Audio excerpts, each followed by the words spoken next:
الحمد لله نحمده ونستعينه ونستغفره ونعوذ بالله من شرور أنفسنا ومن سيئات أعمالنا من يهده الله فلا مضل له ومن يضلل فلا هادي له وأشهد أن لا إله إلا الله وحده لا شريك له وأشهد أن محمدا عبده ورسوله أما بعد فإن خير الحديث كتاب الله وخير الهدي هدي محمد صلى الله عليه وسلم وشر الأمور محدثاتها وكل محدثة بدعة وكل بدعة ضلالة وكل ضلالة في النار.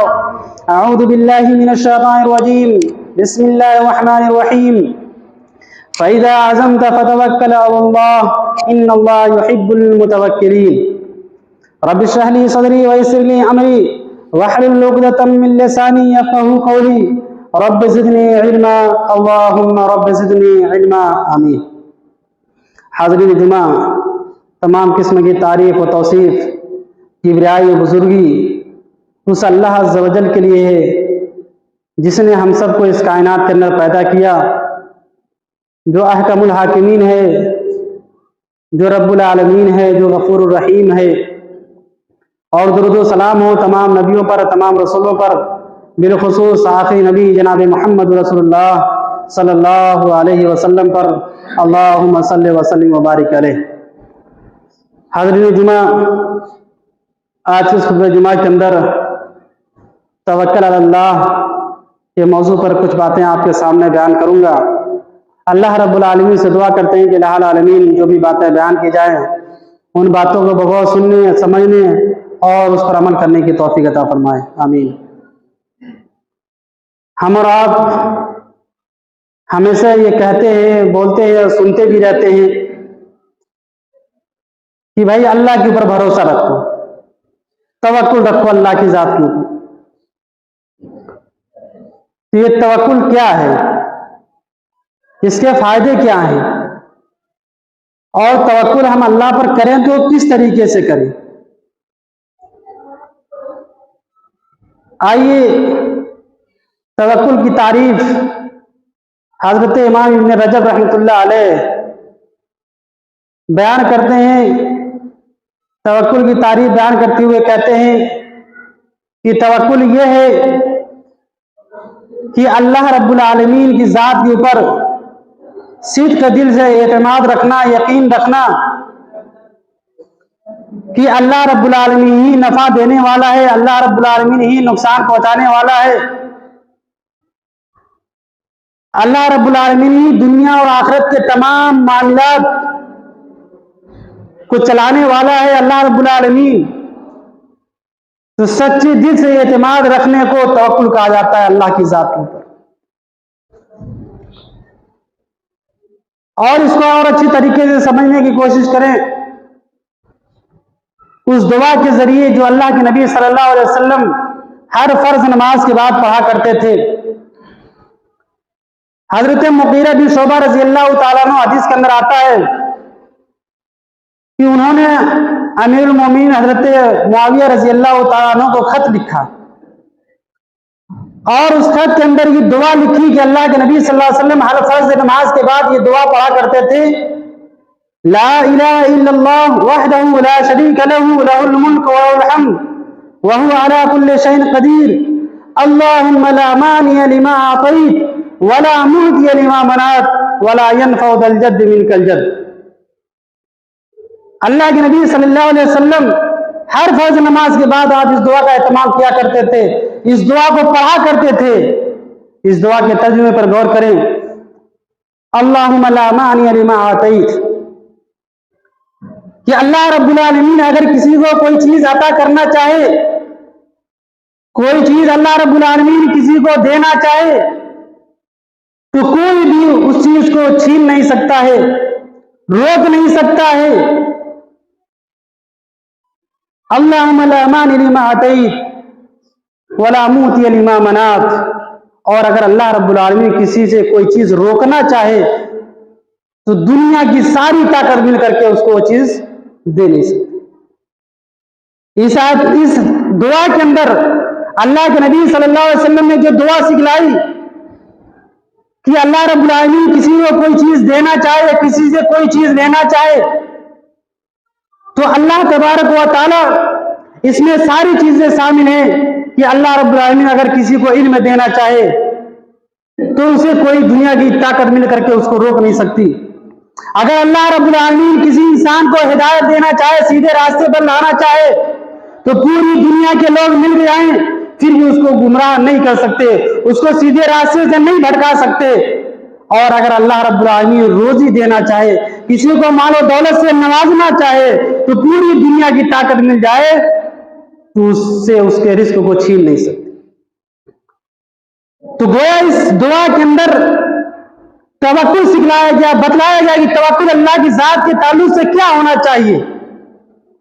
اللہ کی ذات کے تعلق سے اللہ رب العالمین کے بارے میں ہمارا ایمان اور ہمارا توکل، ہمارا بھروسہ اللہ کی ذات کے اوپر ایسا ہی ہونا چاہیے کہ تمام معاملات میں اللہ رب العالمین ہی تمام معاملات کا کارساز ہے، بنانے والا ہے، بگاڑنے والا ہے۔ اللہ کے علاوہ کسی اور کے ہاتھ میں نہیں ہے کہ وہ کسی کو کچھ دے سکے اور کسی سے کوئی چیز چھین سکے۔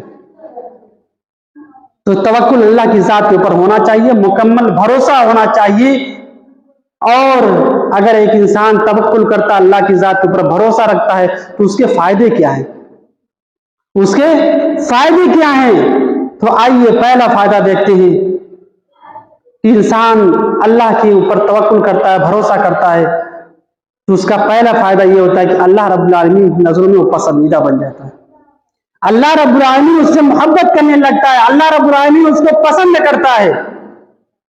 اللہ رب العالمین قرآن مجید کے اندر ارشاد فرماتا ہے فَإِذَا عَزَمْتَ فَتَوَكَّلْ عَلَى اللَّهِ إِنَّ اللَّهَ يُحِبُّ الْمُتَوَكِّلِينَ کہ اے نبی، جب آپ کسی کام کا عزم کر لیں، ارادہ کر لیں کہ اب ہمیں یہ کام کرنا ہے، تو آپ اس موقع پر اللہ رب العالمین کی ذات کے اوپر بھروسہ رکھیں، اللہ کی ذات کے اوپر توکل رکھیں۔ اور اس کا فائدہ کیا ہے؟ ان اللہ یحب المتوکلین، اللہ رب العالمین توکل کرنے والے کو پسند کرتا ہے۔ اللہ رب العالمین اپنی ذات کے اوپر بھروسہ کرنے والے کو اللہ رب العالمین اس سے محبت کرتا ہے۔ تو یہ پہلا فائدہ ہے اللہ کی ذات کے اوپر بھروسہ اور توکل رکھنے کا، کہ وہ انسان اللہ کی نظروں میں محبوب بن جاتا ہے، پسندیدہ بن جاتا ہے۔ تو ہمیں اور آپ کو چاہیے کہ ہم اللہ کی ذات کے اوپر بھروسہ رکھیں مکمل۔ تو یہ پہلا فائدہ ہے۔ دوسرا فائدہ کہ انسان اگر اللہ کی ذات کے اوپر توکل رکھتا ہے تو اس کے ایمان کی صفت ہوتی ہے، اس کے مومن ہونے کی یہ علامت ہے۔ کیونکہ جو اللہ کے اوپر توکل نہیں رکھتا، بھروسہ نہیں کرتا، وہ مومن نہیں بن سکتا، وہ ایمان والا نہیں ہو سکتا۔ اللہ رب العالمین خود قرآن مجید کے اندر ارشاد فرماتا ہے وَعَلَى اللَّهِ فَتَوَكَّلُوا إِن كُنتُم مُّؤْمِنِينَ کہ اگر تم مومن ہو، اگر تم ایمان والے بننا چاہتے ہو تو اللہ کی ذات کے اوپر بھروسہ رکھو۔ اگر اللہ کی ذات کے اوپر بھروسہ نہیں ہے تمہارا تو تم اپنے آپ کو مومن نہیں کہہ سکتے، ایمان والا نہیں کہہ سکتے، کیونکہ ایمان والے کی ایک صفت ہی اللہ رب العالمین نے قرآن مجید کے اندر بیان کر دی۔ جہاں اللہ رب العالمین نے کئی صفات ایمان والوں کی بیان کی، وہیں اللہ رب العالمین نے ایک صفت یہ بھی بیان کی کہ ایمان والے اللہ کی ذات کے اوپر بھروسہ کرتے ہیں، توکل کرتے ہیں۔ تو آیت کریمہ کو اٹھائیے سورہ انفال کی، اللہ رب العالمین ارشاد فرماتا ہے انما المؤمنون الذين اذا ذكر الله وجلت قلوبهم واذا تليت عليهم اياته زادتهم ایمانا وعلى ربهم يتوکلون کہ اللہ رب العالمین ایمان والوں کی صفت بیان کر رہا ہے کہ ایمان والوں کی پہلی صفت یہ ہے کہ جب ان کے سامنے اللہ کا نام لیا جاتا ہے، اللہ کا ذکر کیا جاتا ہے، تو ان کے دل کانپ اٹھتے ہیں، ان کے دل تھرا اٹھتے ہیں۔ وَإِذَا تُلِيَتْ عَلَيْهِمْ زَادَتْهُمْ ایمانا اور جب ان کے سامنے قرآن مجید کی تلاوت ہوتی ہے، قرآن مجید ان کے سامنے پڑھا جاتا ہے، تو ان کے ایمان میں اضافہ ہو جاتا ہے، ان کا ایمان تازہ ہو جاتا ہے، ان کے ایمان میں بڑھوتری ہو جاتی ہے۔ اور ایمان والے کی ایک تیسری صفت اللہ رب العالمین نے بیان کی وَعَلَىٰ رَبِّهِمْ يَتَوَكَّلُونَ ایمان والے کی ایک تیسری صفت یہ ہے کہ وہ اپنے رب کے اوپر بھروسہ رکھتے ہیں، وہ اپنی ذات کے اوپر توکل رکھتے ہیں، بھروسہ رکھتے ہیں۔ تو ایمان والے کی صفت یہ ہے کہ وہ اللہ کی ذات کے اوپر بھروسہ رکھتے ہیں، اور جس کا بھروسہ اللہ کی ذات پر نہیں ہے وہ سمجھ لے کہ وہ ایمان والا نہیں ہے۔ یہ دوسری صفت۔ اور تیسرا فائدہ کہ انسان شیطان کے وسوسے سے محفوظ ہو جاتا ہے۔ انسان جب اللہ کی ذات کے اوپر توکل رکھتا ہے، بھروسہ رکھتا ہے، تو وہ انسان شیطان کے شر و فساد سے محفوظ ہو جاتا ہے، اس کے وسوسے سے محفوظ ہو جاتا ہے۔ اللہ رب العالمین قرآن مجید کے اندر ارشاد فرماتا ہے، جب شیطان نے اللہ سے کہا کہ اللہ میں تیرے بندوں کو بہکاؤں گا، میں اس کو گمراہ کروں گا تیرے بندوں کو، تو اللہ رب العالمین نے شیطان سے کہا تھا ان عبادی، کہ جو میرے بندے ہوں گے لیس لک علیہم سلطان، وہ تمہارے بہکاوے میں نہیں آئیں گے، یعنی جو میرے ایمان والے بندے ہوں گے، جو میرے نیک بندے ہوں گے، وہ تیرے بہکاوے میں نہیں آئیں گے۔ وَكَفَى بِرَبِّكَ وَكِيلًا، اور اللہ رب العالمین کافی ہے، وکیل ہے، بہترین کارساز ہے اللہ رب العالمین۔ اب غور کیجیے، اس کے اندر اللہ رب العالمین نے وکیلہ کا لفظ استعمال کیا ہے کہ اللہ رب العالمین وکیل ہے، یعنی ہم اپنے سارے معاملات اللہ کے سپرد کر دیں، اللہ کے حوالے کر دیں کہ اے اللہ تو ہی کارساز ہے، تو ہی بیوی بنانے والا ہے، تو ہی ہدایت دینے والا ہے، تو ہی رزق دینے والا ہے، تو ہی علم نافع دینے والا ہے، سب کچھ تیری مرضی کے مطابق ہوتا ہے، تو جو چاہتا ہے وہی ہوتا ہے، سارے معاملات اللہ کے سپرد کر دے، تو یہ ہم اللہ کو گویا وکیل بنا رہے ہیں، اور اللہ وکیل ہے، اور اللہ بہترین کارساز، بہترین وکالت کرنے والا ہے، یعنی اللہ رب العالمین بہترین طریقے سے ہماری حفاظت کرنے والا ہے۔ اور یہی دعا جو حضرت ابراہیم علیہ السلام نے کی تھی، جب فرعون نے آگ کے اندر ڈالا، نمرود نے آگ کے اندر ڈالا ان کو، تو انہوں نے جو دعا کی تو وہی حسبنا اللہ ونعم الوکیل، یہ اللہ رب العالمین کافی ہے، وہی بہترین کارساز ہے، ہمیں کسی دنیا والے کی ضرورت نہیں ہے، اللہ رب العالمین ہمارا کارساز ہے، اللہ رب العالمین ان کو بچا لیا۔ تو گویا اللہ کی ذات کے اوپر مکمل بھروسہ ہونا چاہیے، کمپلیٹ بھروسہ ہونا چاہیے۔ اور کیسا بھروسہ ہونا چاہیے؟ آئیے نبی اکرم صلی اللہ علیہ وسلم کے واقعے کی طرف چلتے ہیں کہ دیکھیے بھروسہ کیسا ہونا چاہیے، نبی کا بھروسہ کیسا تھا اور آج کا ہمارا بھروسہ کیسا اللہ کی ذات کے تعلق سے۔ جب اللہ تبارک و تعالیٰ نے نبی اکرم صلی اللہ علیہ وسلم کو اس بات کا حکم دیا کہ آپ مکہ چھوڑ کر کے مدینہ ہجرت کر جائیں، تو اللہ کے نبی صلی اللہ علیہ وسلم سب سے پہلے اب حضرت ابوبکر صدیق رضی اللہ تعالیٰ عنہ کے پاس آتے ہیں اور کہتے ہیں کہ اللہ تبارک و تعالیٰ نے مجھے ہجرت کرنے کا حکم دے دیا ہے، میں مکہ چھوڑ کر کے مدینہ جا رہا ہوں، اور اے ابوبکر تم بھی میرے ساتھ چلو گے۔ حضرت ابوبکر صدیق رضی اللہ تعالیٰ عنہ اللہ کے نبی کے ساتھ روانہ ہو جاتے ہیں اور کچھ دور پہنچتے ہیں، غار ثور کے اندر پناہ اختیار کرتے ہیں۔ ادھر کافرین مکہ تلاش کرنے کے لیے نکلتے ہیں، کیونکہ اعلان ہو جاتا ہے جو نبی کو مردہ یا زندہ لے کر کے آئے گا اس کو انعام دیا جائے گا۔ ڈھونڈنے کے لیے نکل گئے اور اللہ کے نبی صلی اللہ علیہ وسلم ایک غار کے اندر، جسے غار ثور کہا جاتا ہے، اس کے اندر جاتے ہیں، پناہ لیتے ہیں، چھپ جاتے ہیں، آرام کرتے ہیں، اور یہ مکہ والے ڈھونڈتے ہوئے پہاڑ کے پاس آ جاتے ہیں، پہاڑ کے اوپر چڑھ جاتے ہیں، ادھر ادھر دیکھتے ہیں، نظریں ڈالتے ہیں کہ دیکھیں کہاں جا رہے ہیں نبی اور ان کے ساتھی۔ اور حضرت ابوبکر صدیق رضی اللہ تعالیٰ عنہ غار ثور سے نظر اٹھاتے ہیں اوپر کی طرف، دیکھتے ہیں کہ کافرین مکہ بالکل ہم سے قریب ہیں، تو کہتے ہیں، گھبرا جاتے ہیں اور کہتے ہیں اللہ کے نبی صلی اللہ علیہ وسلم اگر یہ کافرین مکہ اگر اپنے پیروں کے نیچے دیکھ لیں تو ہم پکڑ لیے جائیں گے، ہم گرفتار کر لیے جائیں گے۔ ابوبکر ڈر جاتے ہیں، تو اللہ کے نبی صلی اللہ علیہ وسلم کہتے ہیں یقول لصاحبہ لا تحزن ان اللہ معنا، اللہ کے نبی صلی اللہ علیہ وسلم اپنے ساتھی حضرت ابوبکر سے کہتے ہیں اے ابوبکر تمہیں ڈرنے کی ضرورت نہیں ہے، تم یہ سمجھتے ہو صرف ہم دونوں ہیں، نہیں، ان اللہ معنا، ہمارے ساتھ ایک تیسرا ہمارا رب بھی ہے، ہمارا رب بھی ہے۔ جب اللہ کے نبی صلی اللہ علیہ وسلم نے یہ کہا فانزل اللہ سکینتہ علیہ، تو اللہ تبارک و تعالیٰ نے دونوں کے اوپر سکینت نازل کی، دونوں کے اوپر، نبی اکرم صلی اللہ علیہ وسلم کے اوپر بھی اور حضرت ابوبکر کے اوپر بھی سکینت نازل کی، بالکل اطمینان ہو گئے، سکون حاصل ہوا کہ بس اللہ ہمارے ساتھ ہے تو پھر کون ہمارا کچھ بگاڑ سکتا ہے، کوئی ہمارا کچھ نہیں بگاڑ سکتا ہے، کیوں؟ اس لیے کہ ہمارا رب ہمارے ساتھ ہے۔ تو یہ ایمان، یہ توکل، یہ بھروسہ اللہ کی ذات کے اوپر ہونا چاہیے۔ اگر یہ توکل، یہ بھروسہ ہمارا اللہ کی ذات کے اوپر ہوگا تو انشاءاللہ ہمارے سامنے بھی بڑی بڑی پریشانیاں آئیں گی، مصیبتیں آئیں گی، لیکن وہ پریشانیاں ہمارا کچھ بھی نہیں بگاڑ سکتی ہیں، ہمارے ایمان کو نہیں ہلا سکتی ہیں، ہمارے ایمان کے اندر کوئی کمی نہیں لا سکتی ہیں، لیکن شرط یہ کہ ہمارا ایمان، ہمارا بھروسہ، ہمارا توکل اللہ کی ذات کے اوپر ہونا چاہیے جیسا نبی کا تھا۔ اور آگے چلیے، توکل دیکھیے کیسا ہونا چاہیے اللہ کی ذات کے تعلق سے۔ جب موسیٰ علیہ السلام پیدا ہوئے، فرعون نے اعلان کر دیا کہ پورے ملک کے اندر کہیں بھی کوئی بھی بچہ پیدا ہو اسے قتل کر دیا جائے، اگر لڑکا پیدا ہوتا اسے قتل کر دیا جائے۔ ادھر موسیٰ علیہ السلام کی ولادت ہوتی ہے، موسیٰ علیہ السلام کی ماں پریشان ہے کہ اگر فرعون کو میرا بیٹا مل گیا تو میرے بیٹے کو قتل کر دے گا، وہ حیران و پریشان ہیں۔ تو اللہ تبارک و تعالیٰ فرشتے کے ذریعے وحی بھیجتا ہے، فَأَوْحَيْنَا إِلَىٰ أُمِّ مُوسَىٰ أَنْ أَرْضِعِيهِ، کہ اے موسیٰ کی ماں تمہیں پریشان ہونے کی ضرورت نہیں ہے، تمہیں غمزدہ ہونے کی ضرورت نہیں ہے، تم اپنے بیٹے کو دودھ پلاؤ، اور جب تمہیں ڈر لاحق ہو تو اپنے بچے کو ایک صندوق کے اندر بند کرنا اور پانی کے حوالے کر دینا، پانی کے حوالے کر دینا، ان قریب میں تمہیں تمہارا بیٹا لوٹاؤں گا اور تمہارا بیٹا نبیوں میں سے ہوگا۔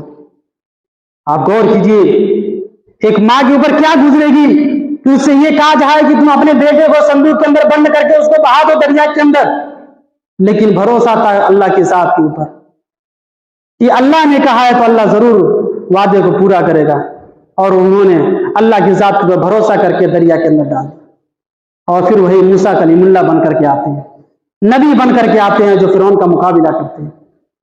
کہ اللہ کی ذات کے اوپر بھروسہ کرنے کا یہ فائدہ ہے کہ اللہ رب العالمین آپ کے اوپر بھروسہ کرنے والوں کو کبھی نا امید نہیں چھوڑتا، کبھی نامراد واپس نہیں کرتا اللہ رب العالمین جو اللہ کی ذات کے اوپر بھروسہ کرتے ہیں۔ حضرت ایوب علیہ السلام پورے جسم کے اندر کیڑے پڑ چکے ہیں، بیمار ہیں، پریشان ہیں، اور اللہ رب العالمین سے دعا کرتے ہیں انی مسنی الشیطان بنصب وعذاب، کہ اے اللہ شیطان نے مجھے بیمار کر دیا ہے، مجھے پریشان کر رکھا ہے، اے اللہ تو ہی ٹھیک کرنے والا ہے، تو ہی شفا دینے والا ہے۔ اللہ رب العالمین نے کیا کہا اسے، ارکض برجلک، کہ اے ایوب اپنے پیر کو زمین کے اوپر مارو۔ آپ یہاں پر غور کیجئے کہ دیکھیے کہ اسباب اللہ رب العالمین اختیار کرنے کے لیے کہہ رہا ہے، ہمیں بھروسہ اللہ کی ذات کے اوپر رکھنا ہے، لیکن ساتھ ہی ساتھ ہمیں اسباب بھی اختیار کرنا ہے۔ ہم بیمار ہیں، ہم ڈاکٹر کے پاس جا رہے ہیں دوا لانے کے لیے، تو ہم دوا کھاتے ہیں فوراً ٹھیک ہو جاتے ہیں، ہم یہ سمجھتے ہیں کہ دوا میں بڑی تاثیر ہے، لیکن یہ دوا جو ہم کھا رہے ہیں یہ دوسرے نمبر پر ہے، پہلے نمبر پر اللہ کے رب العالمین کی مرضی ہے۔ جب تک کہ اللہ کی مرضی شامل نہیں ہوگی آپ زندگی بھر دوا کھاتے رہیں، آپ مر جائیں گے، لیکن وہ دوا فائدہ نہیں کرے گی، دوا تبھی فائدہ کرے گی جب اللہ کی مرضی شامل ہو۔ تو یہ ذرائع ہیں، یہ اسباب ہیں کہ ہم بیمار ہو جائیں، ہم ڈاکٹر کے پاس جائیں دوا لانے کے لیے، لیکن بھروسہ اللہ کی ذات کے اوپر کریں کہ اگر اللہ رب العالمین چاہے گا تبھی ہم ٹھیک ہوں گے۔ تو حضرت ایوب علیہ السلام بیمار ہیں، اللہ سے دعا کریں تو اللہ کیا کر رہا ہے کہ اے ایوب پہلے تم اپنے پیر کو زمین کے اوپر مارو، اور جب زمین کے اوپر مارو گے تو پھر پانی کا چشمہ نکلے گا ٹھنڈے پانی کا، اور تم اس پانی کو پی لینا اور اس سے غسل کر لینا، تمہاری بیماری ٹھیک ہو جائے۔ اور حضرت ایوب علیہ السلام نے ویسے ہی کیا، پیر کو مارا، چشمہ پھوٹا اور ایک ٹھنڈا پانی نکلتا ہے، حضرت ایوب علیہ السلام پانی کو پیتے ہیں اور اس سے غسل کرتے ہیں، ان کی بیماری ٹھیک ہو جاتی ہے۔ تو اللہ کی ذات کے اوپر بھروسہ ہونا چاہیے کہ دنیا والے اگرچہ ہمارا ساتھ چھوڑ دیں، لیکن اگر ہم اللہ کو پکڑتے ہیں تو اللہ رب العالمین کبھی اپنے بندے کو ضائع و برباد نہیں کرتا۔ آخری واقعہ حضرت عیسیٰ علیہ السلام کی ماں حضرت مریم علیہ السلام۔ حضرت عیسیٰ علیہ السلام اپنی ماں کے پیٹ کے اندر ہیں، حضرت مریم علیہ السلام معراج کے اندر بیٹھی ہوئی ہیں، اور درد سے ان کو تکلیف ہو رہی ہے بچے کی پیدائش پر۔ ایک عورت کو جو تکلیف ہوتی ہے وہ تکلیف کا احساس انہیں ہو رہا ہے، اور انہیں اس بات کا بھی احساس ہو رہا ہے، غم کھایا جا رہا ہے کہ یہ بچہ جو پیدا ہوگا جب میں لوگوں کے بیچ میں جاؤں گی تو لوگ کیا کہیں گے کہ دیکھو مریم نے شادی بھی نہیں کی اور بغیر شادی کے بچہ پیدا کر رہی ہے، یہ کتنی گندی عورت ہے، لوگ طرح طرح کے طعنے دیں گے۔ اور مریم علیہ السلام جو الفاظ ادا کر رہی ہیں اس کو قرآن نے ریکارڈ کیا ہے۔ حضرت مریم علیہ السلام اس تکلیف میں، درد ذہ میں چیختے ہوئے کہتی ہیں یا لیتنی مت قبل ھذا وکنت نسیا منسیا. یہ جملہ اپنی زبان سے ادا کرتی جا رہی ہیں کہ یا لیتنی مت قبل ھذا وکنت نسیا منسیا. ہائے کاش آج سے پہلے میں مر کیوں نہ گئی, ہائے کاش آج سے پہلے میں نسیا منسیا کیوں نہ ہو گئی, میں مر جاتی, میں بھلا دی جاتے, لوگ مجھے بھول جاتے, میں مر جاتی تو کتنا اچھا ہوتا. غور کیجیے, حضرت مریم علیہ السلام یہ جملہ ادا کر رہی ہیں تو اللہ رب العالمین فرشتے کو بھیجتا ہے کہ جاؤ مریم سے کہہ دو تمہیں پریشان ہونے کی ضرورت نہیں ہے, غمزدہ ہونے کی ضرورت نہیں ہے, تم اسی کے اندر پڑی رہو اور دیکھو تمہارے سامنے یہ نہر جاری کر دی گئی ہے, تم پانی پیو. وَحُزِّي إِلَيْكِ بِجِذْعِ النَّخْلَةِ تُسَاقِطْ عَلَيْكِ رُطَبًا جَنِيًّا. یہ کھجور کا درخت ہے, اس پیڑ کو ہلاؤ اور جب ہلاؤ گے تو اس پیڑ سے تر و تازہ اور پکی کھجوریں گرے گی, تم اس کو کھا لینا. آپ یہاں پہ اس آیت کے اندر غور کیجئے کہ اللہ رب العالمین چاہتا تو جنت سے کھجور کو بھیج دیتا یا فرشتوں کو بھیجتا, جاؤ کھجور توڑ کر کے مریم کے پاس لے کر کے رکھ دو, کھا لیں گی. لیکن اس نازک مول پر بھی اللہ رب العالمین اپنی بندی سے کہہ رہا ہے کہ پہلے ذریعہ تمہیں استعمال کرو, جو اسباب ہے پہلے اس کو اپناؤ, اسباب کو اپناؤ, پھر اللہ رب العالمین کا کرشمہ دیکھو. تو اللہ رب العالمین نے مریم علیہ السلام کو یہ حکم دیا وَحُزِّي إِلَيْكِ بِجِذْعِ النَّخْلَةِ تُسَاقِطْ عَلَيْكِ رُطَبًا جَنِيًّا. کہ پیڑ کو ہلاؤ, اس سے کھجوریں گریں گی تمہاری طرف. آپ غور کیجئے, آپ ایک پیڑ کو کیسے ہلا سکتے ہیں, لیکن اللہ رب العالمین کہہ رہا ہے کہ اس پیڑ کو ہلاؤ, اس کے ذریعے جو کھجوریں ہیں پکی اور تر و تازہ کھجوریں ہیں وہ گریں گی تمہاری طرف, تم سے کھا لینا اور تمہیں پریشان ہونے کی ضرورت نہیں. اور جب بچہ پیدا ہو جاتا ہے, لے کر کے آتے ہیں, لوگ سوال کرتے ہیں تو اللہ رب العالمین حضرت مریم سے کہتا ہے کہ جب تم سے لوگ سوال کریں, پوچھیں کہ یہ بیٹا کس کا ہے, تو اس بچے کی طرف اشارہ کر دینا کہ اسی سے پوچھ لو. جب لوگ سوال کرتے ہیں تو حضرت مریم علیہ السلام اس بچے کی طرف, عیسیٰ علیہ السلام کی طرف جو گود کے اندر ہیں, جو دودھ پیتے ہیں, اس بچے کی طرف اشارہ کر دیتے ہیں کہ اسی سے پوچھ لو, یہی جواب دے گا. لوگ کہتے ہیں کہ یہ تو چھوٹا بچہ ہے, یہ شیرخوار بچہ ہے, دودھ پینے والا بچہ ہے, یہ کیسے جواب دے سکتا ہے. پھر اللہ رب العالمین نے اپنا کرشمہ دکھایا. حضرت عیسیٰ علیہ السلام بول پڑتے ہیں انی عبد اللہ آتانی الکتاب وجعلنی نبیا وجعلنی مبارکا اینما كنت اوصانی بالصلاۃ والزکاۃ ما دمت حیا. اور وہ جواب دیتے ہیں کہ میں اللہ کا بندہ ہوں, انی عبداللہ, میں اللہ کا بندہ ہوں, آتانی الکتاب, مجھے کتاب دی گئی, وجعلنی نبی, اور مجھے نبی بنایا گیا. تو غور کیجئے کہ اللہ تبارک و تعالیٰ کے اوپر جب ایک انسان بھروسہ رکھتا ہے, توکل کرتا ہے, تو اللہ رب العالمین اس کو ذلیل و رسوا نہیں کرتا ہے, اسے ضائع و برباد نہیں کرتا ہے. اس لیے ہم چاہتے ہیں کہ ہم دنیا کے اندر بھی شکر رہیں, ہم دنیا کے اندر بھی کامیاب رہیں, ہم دنیا کے اندر بلند رہیں, تو ہمیں اللہ کی ذات کے اوپر بھروسہ رکھنا ہوگا, اللہ کی ذات کے اوپر توکل رکھنا ہوگا. اور اگر ہم اللہ کی ذات کے اوپر توکل رکھیں گے, بھروسہ رکھیں گے, تو اللہ رب العالمین اپنی ذات کے اوپر بھروسہ رکھنے والے کو کبھی برباد نہیں کرے گا, کبھی ضائع نہیں کرے گا, کبھی نامراد واپس نہیں لوٹائے گا. لیکن شرط یہ ہے کہ ہم اللہ کی ذات کے اوپر توکل رکھیں, شرط یہ ہے کہ ہم اللہ کی ذات کے اوپر بھروسہ رکھیں اور کامل بھروسہ رکھیں. یہ نہیں کہ تھوڑی سی تکلیف ہوئی, آئے نماز پڑھی, دعا کی, آرام نہیں ملا, پتہ نہیں ہم اتنے دن سے نماز پڑھنے ہمیں آرام ہی نہیں مل رہا, اللہ ہماری سنتا ہی نہیں ہے. نہیں, اللہ کی ذات کے اوپر بھروسہ ہونا چاہیے, مکمل بھروسہ ہونا چاہیے. آج ہمیں شفا نہیں مل رہی ہے, ہماری بیماری نہیں جا رہی ہے, تو کیا ہوا, ہو سکتا ہے اس کے اندر بھی کوئی خیر و بھلائی ہو سکتا ہے اس کے اندر خیر و بھلائی ہو. اس وجہ سے اللہ رب العالمین اس بیماری کے اندر ہمیں اللہ نے ملوث کیا ہے کہ شاید اسی بیماری کی وجہ سے ہمارے گناہ بھی معاف ہو جائیں, ہمارے گناہ بھی اللہ رب العالمین دور کر دے اس بیماری کی وجہ سے. اس لیے کبھی پریشان نہیں ہونا چاہیے, اللہ کی ذات پر بھروسہ رکھنا چاہیے. آئیے ہم سب دعا کرتے ہیں کہ الہ العالمین جو بھی باتیں بیان کی گئی ہیں باتوں کے مطابق عمل کرنے کی توفیق عطا فرما. الہ العالمین ہم تجھ سے دعا کرتے ہیں کہ توکل علی اللہ اپنے دلوں کے اندر پیدا کرنے کی توفیق عطا فرما. الہ العالمین ہم تجھ سے دعا کرتے ہیں کہ نیک عمل کرنے کی توفیق عطا فرما, 5 وقت کی نماز پابندی کے ساتھ قائم کرنے کی توفیق عطا فرما. الہ العالمین جمعے کے دن اذان سے پہلے مسجد کے اندر آنے کی توفیق عطا فرما. الہ العالمین جب تک ہمیں اس دنیا کے اندر زندہ رکھے, توحید پر رکھے, اور جو ہمارا خاتمہ ہو توحید فرمائے. ان اللہ و ملائکتہ یصلون علی النبی یا ایھا الذین آمنوا صلوا علیہ وسلموا تسلیما. اللهم صل علی محمد وعلی آل محمد كما صلیت علی ابراہیم وعلی آل ابراہیم انک حمید مجید. اللهم بارک علی محمد وعلی آل محمد كما بارکت علی ابراہیم وعلی آل ابراہیم انک حمید مجید.